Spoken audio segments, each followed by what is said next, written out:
fórum, pessoal. Eu não sei se vocês têm alguma dúvida de vocês que estão aqui agora para eu tentar atender vocês aqui antes de olhar o que outros colegas perguntaram. Vamos olhar. Aqui a gente está olhando a articulação em corte, tá, pessoal? Tá? Eu vou olhar essa estrutura aqui, só que vai ser do outro lado, tá? Essa estrutura aqui, ó, eu vou olhar ela na lâmina histológica, ela aqui, ó, anatômica, tá? Eu vou ter aqui o corte da cabeça da mandíbula, contornando ela aqui, tipo, não sei se eu consigo botar um ponteiro aqui. Mas vocês conseguem ver, né? Aqui é a minha setinha. Aqui tá, eu vou contornar o disco articular, tá? O disco articular. Aqui está a zona chamada retrodiscal, tá? Ela tem duas lâminas de tecido, por isso que ela é chamada também de zona bilaminar, tá? Ela tem duas lâminas de tecido. A lâmina inferior ela é bem colágena, bem forte, e a lâmina superior ela é bem elástica. Vou mostrar para vocês num vídeo aqui, tá? E só para completar esse slide, aqui está a cavidade articular e o que a gente chama de eminência articular, tá? Então, a cabeça da mandíbula e o disco, quando a gente inicia a abertura da boca, eles vão rodando aqui em torno dessa estrutura, até que chega um limite, mais ou menos quando a gente está com 8, 10 milímetros de abertura, e aí a cabeça da mandíbula e o disco começam a passear aqui na superfície posterior aqui da eminência, tá? Eles fazem esse passeio aqui. Então, se vocês se apalparem aqui, ó, abrir e fechar bocão, vocês vão sentir. São, gente, duas lâminas de tecido, ó. A inferior é bem colágena, bem rígida. Então, ela estica até um certo ponto e daqui não passa mais. E tem uma superior que é bem elástica. Quando a gente vê isso no movimento,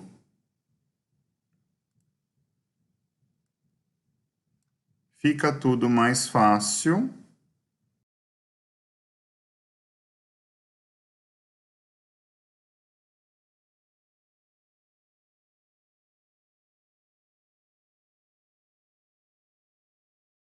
Entenderem o que é a zona bilaminar, tá, pessoal? Vocês viram que aqui a boca tá toda, a boca tá aberta, tá toda aberta aqui, a gente não tá vendo isso, tá? Mas o côndilo fez todo o passeio dele aqui, fez toda a translação, saiu aqui da cavidade articular, passou pela eminência, tá? E aí, essa lâmina aqui, ó, essa lâmina é a lâmina elástica. Vocês vão estar vendo ela se esticar, e essa aqui é a inferior colágena, ela não estica muito, tá? Então, vejam, o disco fica sempre... E isso quando a gente olha em visão anatômica,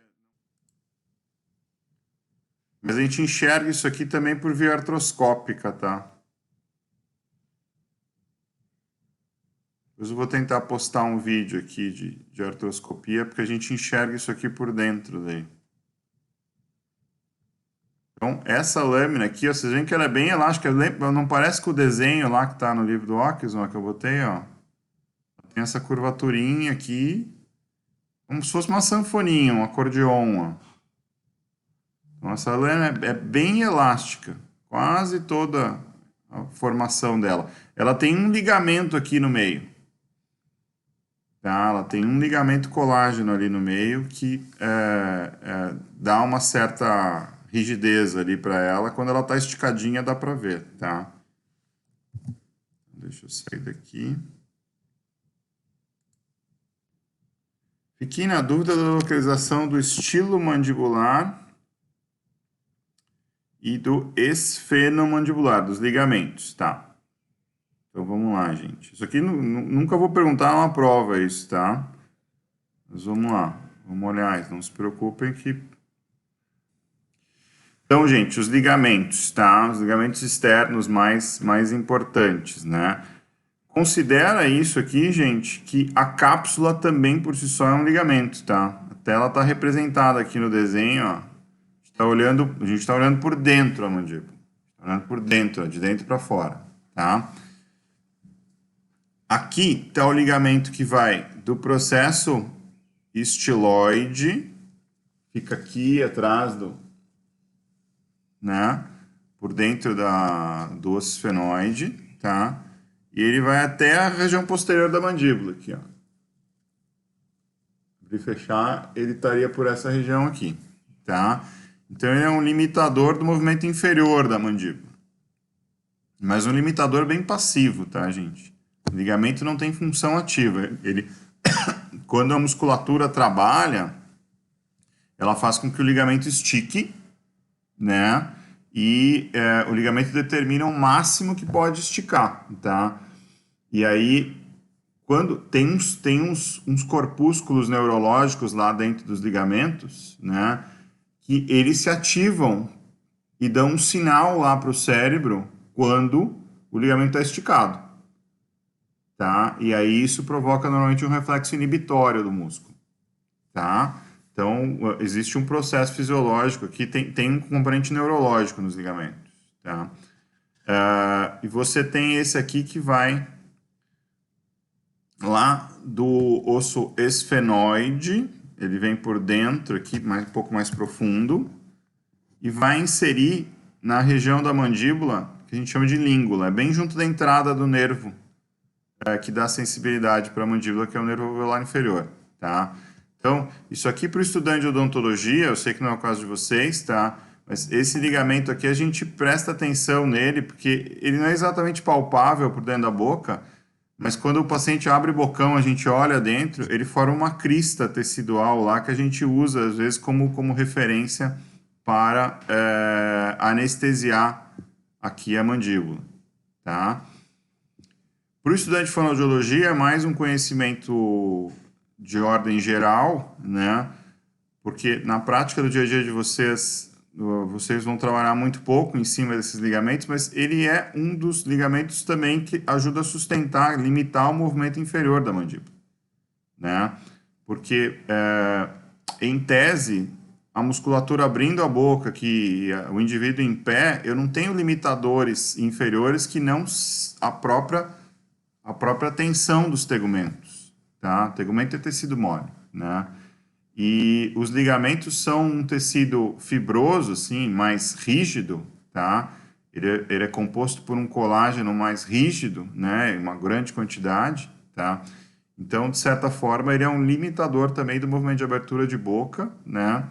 E o ligamento, voltando aqui para o esfenomandibular, ele também limita um pouquinho a projeção anterior da mandíbula, né? Se eu vou jogar a mandíbula para frente aqui, ó, esses ligamentos também se tensionam, ok?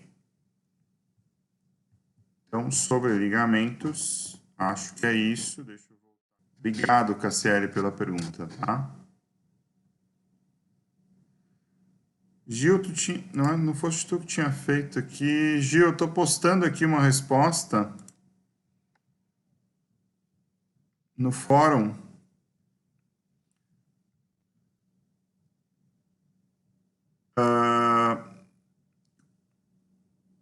Só ver aqui. Gil, tu tá na escuta aqui? Só me dá um oi aqui no chat.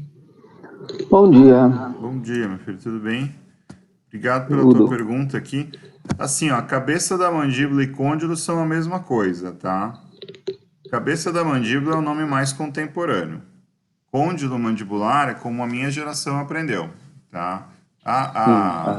As nóminas anatômicas, não vou dizer que elas mudam de tempos em tempos, porque isso seria banalizar, tá?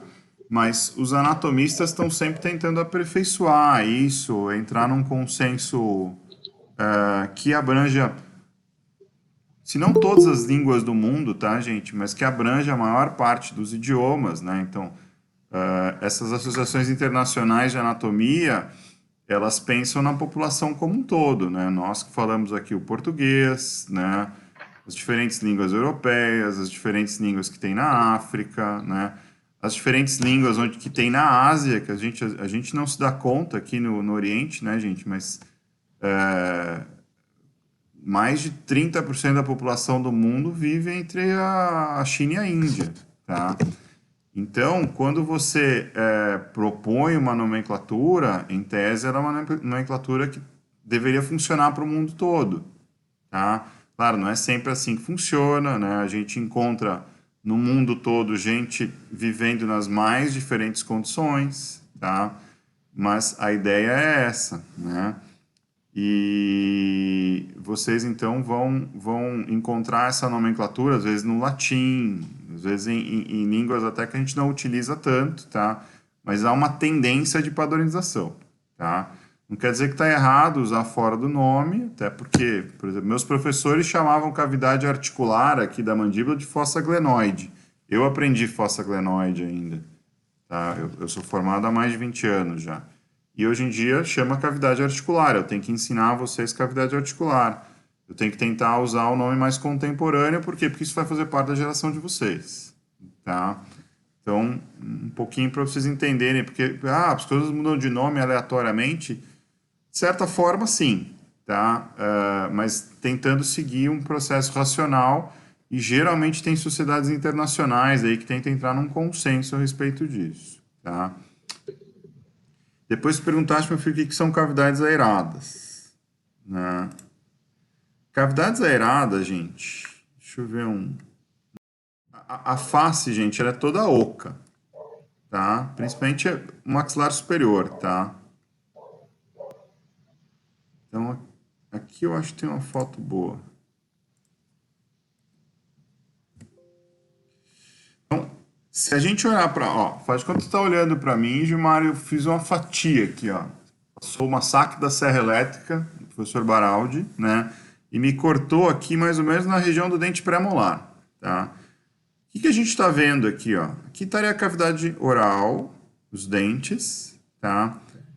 No andar de cima, eu tenho aqui a cavidade nasal, tá, gente? Tá? Ela vai se estender aqui, ó, antero-posterior, toda a região da pirâmide nasal, mas não só aqui a parte cartilaginosa. Eu tenho uma cavidade que vai lá até a garganta, que vai até a faringe, tá?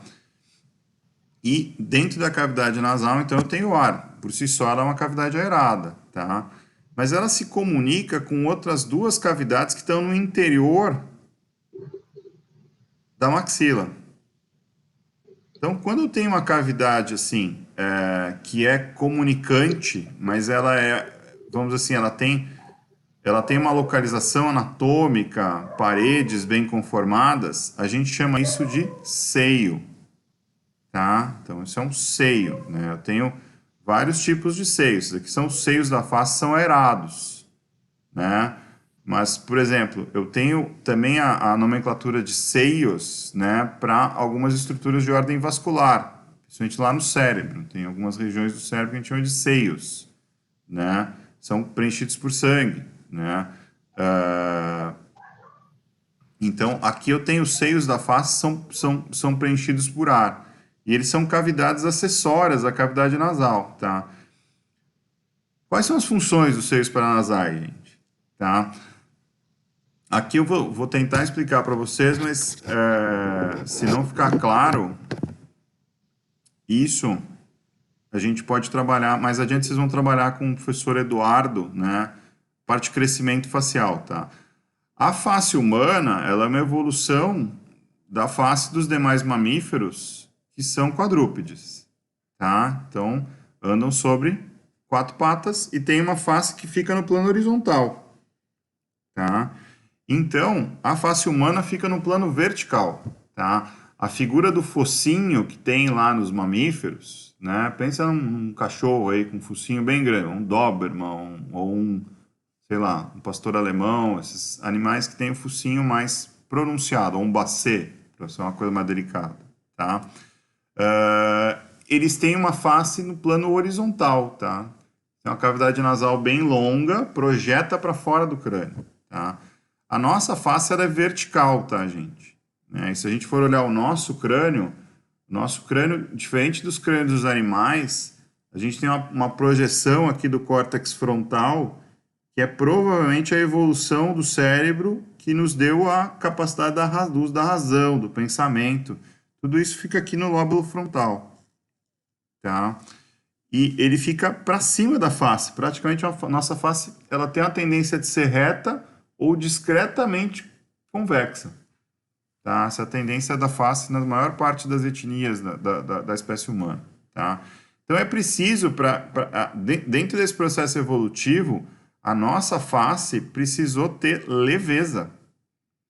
Né? E essa leveza é dada pelo fato dos ossos serem ocos. Eles têm ar no interior deles. Imagine se isso fosse um maciço de osso, a nossa face ia ser muito mais pesada. E tem algumas doenças em que isso acontece. Displasia fibrosa, osteopetrose, tem doenças em que a face, o crânio do indivíduo fica extremamente pesado, tá? Mas no crânio dos indivíduos normais, você tem essa figura dos seios da face.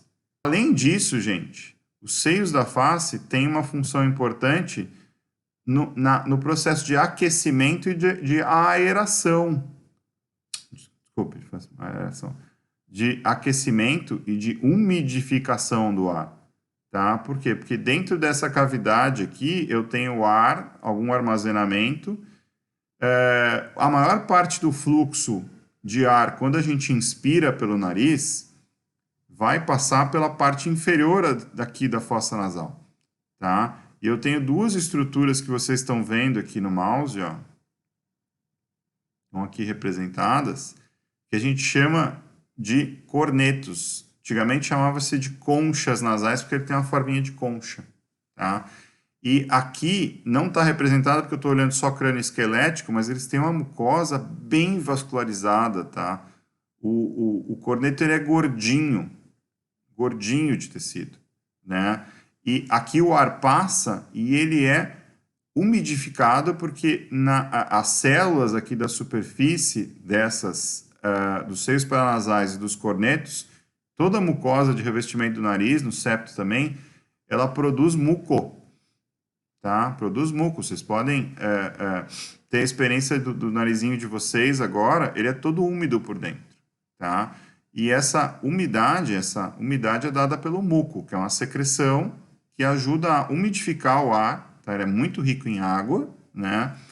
Mas ele também parece uma colinha, tá? E nessa colinha eu tenho uma certa filtração de partículas maiores, para que elas não adentrem, ou que elas adentrem em menor quantidade a via aérea, tá? Então, esses aqui são os seios paranasais, eles conferem leveza à face, né? E eles conferem também, gente, algum potencial de aquecimento e de umidificação do ar, tá? É claro, embora a maior parte do fluxo passe de forma laminar, né? Como se fosse a água num cano, tá?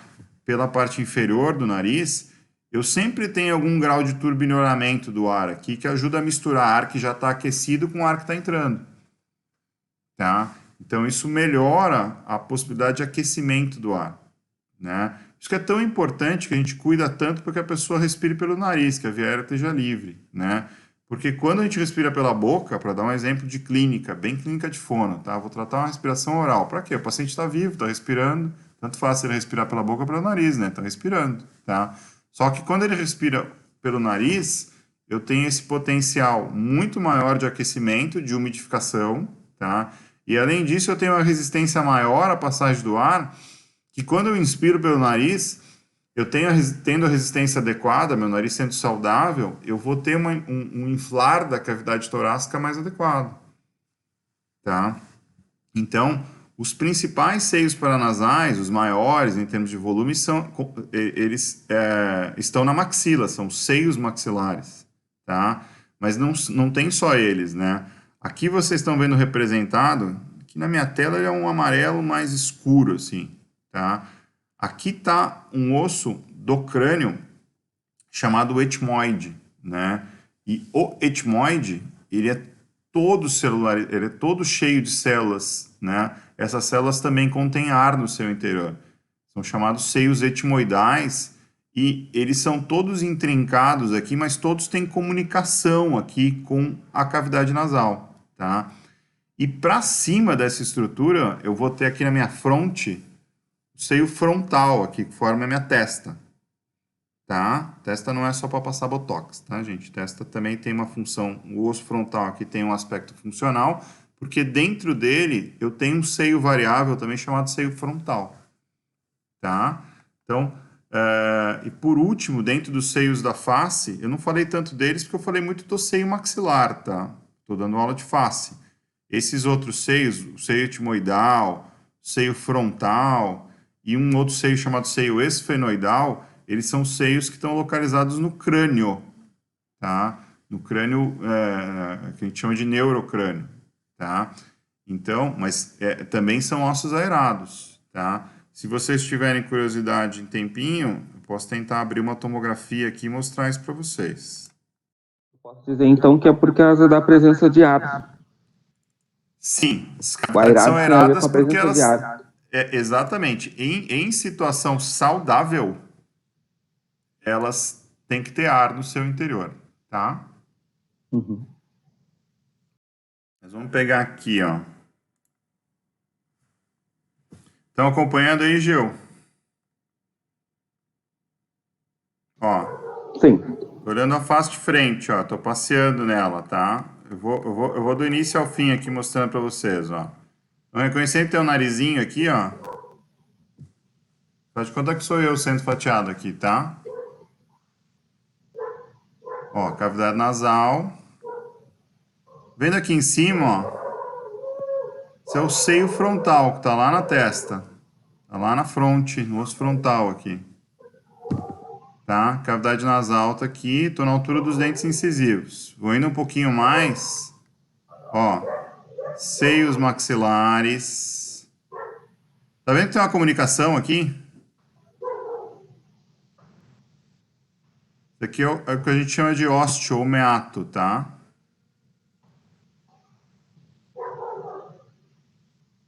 Ó, ele tá aqui, ó, né? E o seio dessa paciente aqui tá bem saudável, tá? Tem nada de sinusite, nada de alergia, o corneto dela tá bonitinho, tá? Tô vendo essas célulazinhas aqui menores, aqui, ó. Esse é o seio etmoidal, tá? Eu tô vendo esse osso aqui em corte, ó. Esse osso aqui cortadinho, tá? Seio etmoidal. Se eu vou indo para trás, vem com os seios maxilares são extensos, né? Ó, tem os seios ainda aqui bem marcados. Estou indo no nariz posterior, vou chegar lá na laringe. Daqui a pouco vai terminar tudo isso aqui, ó. Ó, terminou. Aqui já é a cavidade, já é a coana. É o final do nariz, tá? Deixa eu ver se essa tomografia pegou um pouco de crânio. Ó. Estão vendo aqui, ó? Já estou na base do crânio, tá? Esse aqui é o osso esfenoide, ele tem as duas asas dele. Mas olha lá no interior dele, ó. Ele também tem ele tem um pouco de ar lá dentro. Tá? Então esse aqui é o chamado seio esfenoidal. Tá? Ele é melhor de ver no perfil. Vamos lá pro perfil. Ó. Aqui tá ele, ó. Seio esfenoidal. Tá? Aqui tá a cavidade nasal, olhando de lado, ela fatiadinha. Essa aqui são as células do etmoide. Tá? Aqui tá o seio frontal, tudo isso preenchido por ar, ó. Os ossos são ocos e eles têm pequenas comunicações entre eles, tá? Que variam um pouquinho de posicionamento, tá? O do seio maxilar normalmente está sempre no mesmo lugar, mas esses outros seios da face aqui nem sempre o ósteo está tão fácil de achar. Ok, pessoal? Uma última curiosidade aqui, aproveitando, né? É que para cima aqui dessa estrutura do etmoide, não coloco isso na aula, mas sempre é interessante, tá? A gente tem uma pequena crista aqui, ó. Essa crista tá lá na base do crânio, chama crista Galli. E aqui nas células dessa região aqui, gente, estão localizadas as nossas células olfatórias, tá?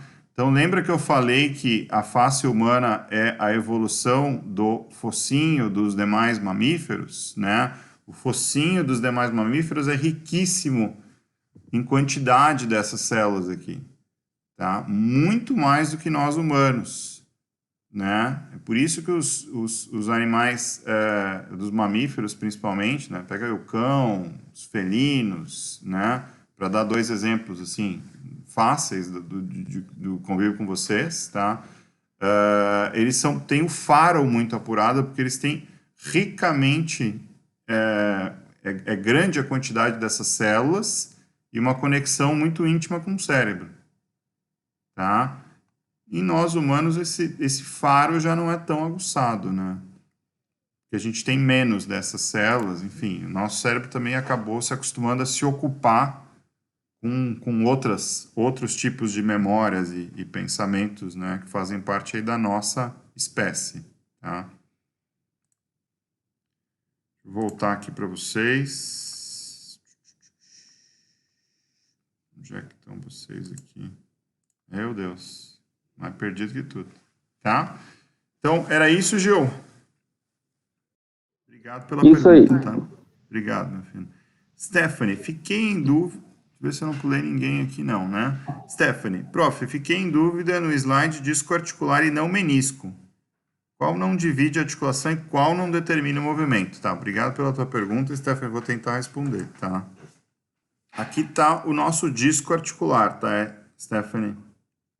O disco articular divide a articulação temporomandibular em dois compartimentos muito claros. Eles não se comunicam um com o outro em situações de saúde, tá? Ó, as duas cavidades não se comunicam. A gente chama elas de compartimentos, tá? Eu tenho um compartimento superior, ele é um pouco mais volumoso, e eu tenho o compartimento inferior, cara. Tem muito pouco líquido aqui, tá, gente? No indivíduo normal, saudável, ele é muito difícil de você localizar ele por meio externo, tá? Porque realmente é uma lâmina de líquido que divide essas duas estruturas e elas têm um pequeno movimento entre elas, tá? A cabeça da mandíbula e a superfície inferior do disco. Um pouco diferente do que é o compartimento superior, em que eu tenho uma grande extensão de movimento, e quando a mandíbula vai lá para frente, ó, eu tenho líquido aqui dentro, esse líquido fica todo localizado aqui nesse setor e um pouquinho aqui na frente, tá? Isso a gente vê melhor em cirurgia quando a gente dilata a articulação, né? Porque você consegue ver tudo isso aqui maior do que é no crânio anatômico ou no indivíduo normal. Tudo isso é muito pequenininho, tá, gente? Né? E houve essa discussão durante muitos anos. Será que a gente chama... Deixa eu ver se eu acho o slide aqui. Antigamente se chamava o disco de menisco articular. Se vocês pegarem livros mais antigos, né, vocês vão ver, o menisco da TM, tem um deslocamento do menisco, né? Ainda tem radiologistas médicos que usam essa terminologia, tá?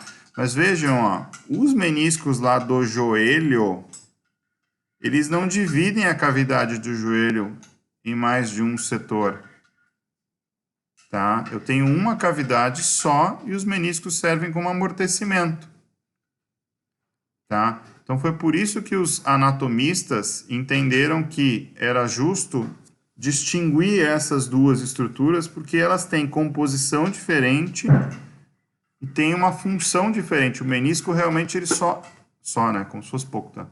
Ele só amortece e corrige um pouquinho a anatomia das superfícies lá na articulação do fêmur com a tíbia, tá? Mas o disco articular, se vocês olharem aqui, no final do dia, né, ele funciona como um terceiro osso, tá? Por quê? Porque ele realmente divide essa articulação em dois compartimentos, tá? Divide. Então, ele cumpre a função de correção morfológica, ele cumpre a função de amortecimento, mas ele também setoriza essas duas articulações e tem um movimento combinado, com os dois demais, principalmente ele movimenta junto com a cabeça da mandíbula, tá? Tanto é que a gente fala em complexo côndilo-disco se movimentando aqui pela articulação, tá? Então é por isso que ele é contemporaneamente chamado de disco articular. Outrora, isso já tem algum tempo, mas ainda tem gente que chama de menisco, tá? É um detalhe, tá, gente? Eu prefiro que vocês compreendam mais a função do disco do que propriamente por que um chama disco, outro chama menisco. Talvez seja assunto mais para anatomista do que para vocês, tá? Mas ele também amortece. Ele também amortece. Tanto é que ele tem essa estrutura dele intrínseca aqui. Vou pegar um corte histológico aqui, para fazer mais sentido, tá? O disco articular, gente, ele é uma estrutura fibrosa, tá? Ele é uma estrutura fibrosa, puro colágeno. Colágeno, bem orientada essas fibras, tá? E ele não tem células no seu interior, células viáveis, ele não tem vaso sanguíneo, ele não tem inervação, tá? Isso é típico de estrutura que sofre compressão, né? Por quê? Porque o tecido que sofre compressão, ele tem que ser adaptado para isso. Então, se eu tenho um tecido que não tolera se tornar isquêmico, né? Que é não receber sangue, aquele tecido não é bem adaptado à compressão, tá? E quanto de pressão, professor? A pressão maior do que a pressão arterial máxima, né? Então, a nossa pressão num adulto saudável, né? Ela deve girar em torno de 120 por 80 miligramas de mercúrio, tá? Claro, se eu apertar um pouquinho os meus tecidos vascularizados, eles toleram alguma isquemia, né? Mas se vocês ficarem um tempão apertando o dedinho de vocês, vocês vão sentir que ele vai amortecer primeiro, depois ele vai ficar formigando, porque isso é um sinal que o cérebro está dando que alguma coisa está errada aqui, tá? E se vocês continuarem apertando, é possível que alguns de vocês sintam dor depois de um tempo de isquemia, tá? Então, isso é um sinal que o sistema neurológico dá que as coisas estão erradas, né? Agora, nas estruturas que são tolerantes à compressão, por exemplo, discos articulares, esmalte dentário, para falar os meniscos lá do joelho, né? E algumas superfícies articulares, a maior parte das superfícies articulares não é vascularizada a superfície, tá? Então, são estruturas que são adaptadas a tolerar a compressão. Entendeu? Obrigado, Stephanie, pela pergunta, tá? Aliás, obrigado pela presença aqui de vocês também, gente. É uma alegria encontrá-los, que a gente está... Essa experiência de não interagir com o aluno, né, gente, tão proximamente, assim, é diferente, né? Mais alguma pergunta aí, pessoal? Senão eu vou interromper a gravação aqui. A superfície articular da articulação temporomandibular, gente, aqui a gente está vendo em corte, tá? Eu estou vendo aqui a cabeça da mandíbula, num corte mais profundo. Tá? A cabeça da mandíbula e aquela parte branquinha, lisinha, que a gente chama de superfície articular, tá? E aqui para cima estaria disco, tá? E eu estou olhando ela de frente aqui. Então, o que tem de interessante, né, nas camadas celulares aqui? Eu tenho, gente, uma camada proliferativa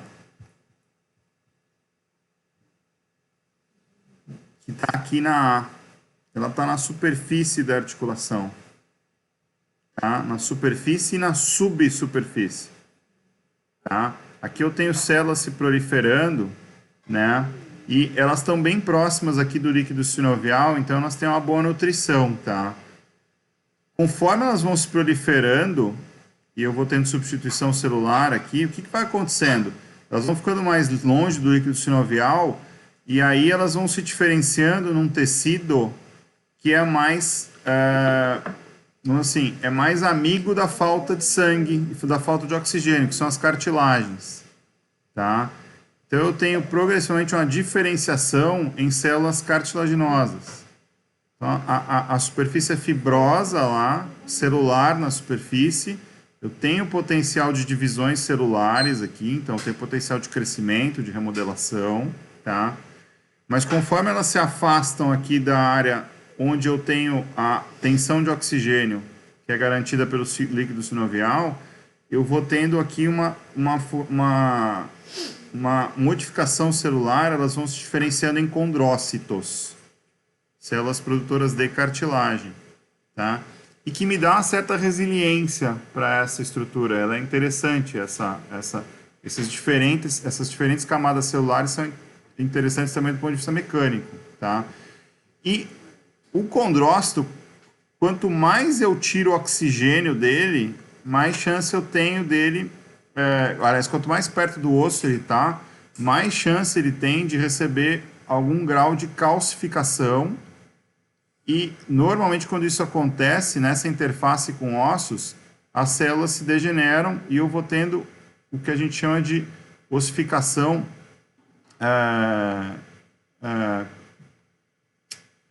condromatosa.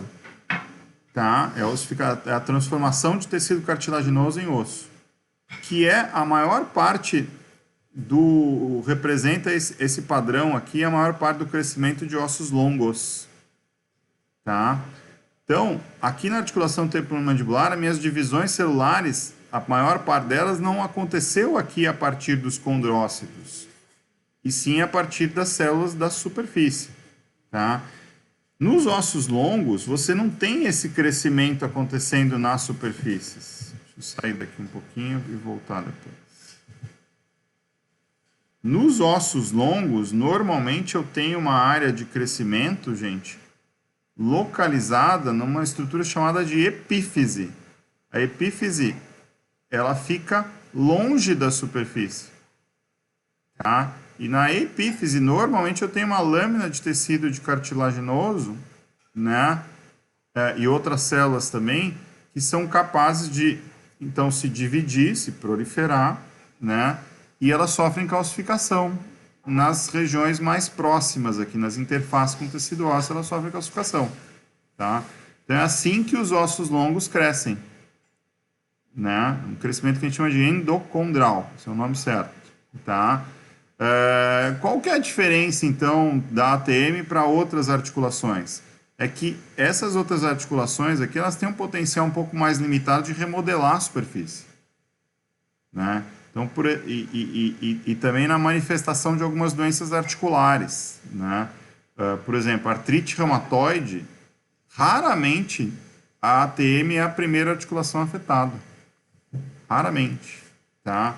Ah, mas eu conheço lá um monte de paciente, professor, que tem dor de ATM e tem artrite. É porque a dor na ATM é um fenômeno muito comum em pacientes que têm outros tipos de dor. E não quer dizer que aquela articulação necessariamente está afetada pela artrite, se a gente for olhar ela bem de pertinho, tá? Então, a resposta a algumas doenças, principalmente doenças articulares, era diferente na ATM, tá? Outra coisa interessante é que esse potencial essas células se mantém ao longo da vida do indivíduo, mesmo depois do final do crescimento, né? Então, essa articulação ela tem uma capacidade de remodelação interessante, né? Desde quando a pessoa sofre, por exemplo, modificações nas estruturas, nas relações entre os dentes, né? Faz lá um tratamento ortodôntico, uma cirurgia ortognática, ou mesmo extrai muitos dentes ao longo da vida, tá? Perde altura, a articulação acompanha, ela se adapta com essas modificações do esqueleto dentário, dento-facial, tá? Outra coisa importante é também se essa articulação sofre traumatismo, ela muitas vezes é capaz de remodelar e de forma diferente de outras articulações do corpo, tá? Que necessariamente elas também sofrem algum grau de remodelação, mas em escala muito menor na superfície, tá? Então essa arquitetura celular aqui da articulação caracteriza também alguns fenômenos que acontecem com ela. O crescimento se dá a partir da divisão celular dessas células localizadas na superfície, principalmente na zona subsuperficial. A primeira camada de células após a superfície. Isso aqui é a área mais proliferativa, tá? E a partir daí, essa camada aqui fornece células para cima e células para baixo, né? Para baixo, elas vão ter uma formação, elas vão sair um pouco da tensão de oxigênio, vão se diferenciar, não é transformar, tá? Vão se diferenciar em condrócitos, e mais perto do tecido ósseo, esses condrócitos sofrem um processo de ossificação, que a gente chama de ossificação endocondral, né? Dentro de cartilagem, tá? Ficou um pouquinho mais claro agora, Gil? Sim, sim. Eu acho que depois tu foi retomando as mesmas coisas e já tinha ficado, era mais para quando o senhor for fazer, verificar mesmo se o cursor está O tá cursor daí, posicionado. né? Mas, então, essa característica dessas células é que faz com que esse local, essa superfície tenha essa capacidade de remodelação. É uma capacidade de remodelação bem interessante, tá, gente? Né? Por isso que a articulação responde muitas vezes, você não precisa substituí-la à torta direito, né? Que nem você às vezes tem que substituir outras articulações do corpo. O sujeito sofre lá uma fratura da cabeça do fêmur, tá? É muito mais frequente você evoluir para uma prótese total, né, do que na articulação temporomandibular, tá? Muito mais frequente, na verdade, né? Claro, hoje em dia com a tecnologia e a escala que esses tratamentos têm sofrido, tá, gente? Você faz mais e mais vezes esse tipo de tratamento articular invasivo também, tá? Mas não com tanta frequência, que nem precisa fazer em outras articulações do corpo quando elas sofrem degeneração, né? Talvez isso não seja um assunto tão para o fonoaudiólogo, né? Mas, enfim, é um pouco do viés da minha área, né? Mas, por exemplo, para o dia a dia do fonoaudiólogo, né? Pega, por exemplo, a fonoaudióloga Bárbara Pinto, que trabalha com vocês, né? Ela trabalha muito com tratamentos conservadores da articulação temporomandibular, apostando nessa capacidade de remodelação. Tá? Apostando nessa capacidade de remodelação, né? Eu trabalho também, muitas vezes, de forma não invasiva, apostando na capacidade de remodelação articular a partir dessas células da superfície.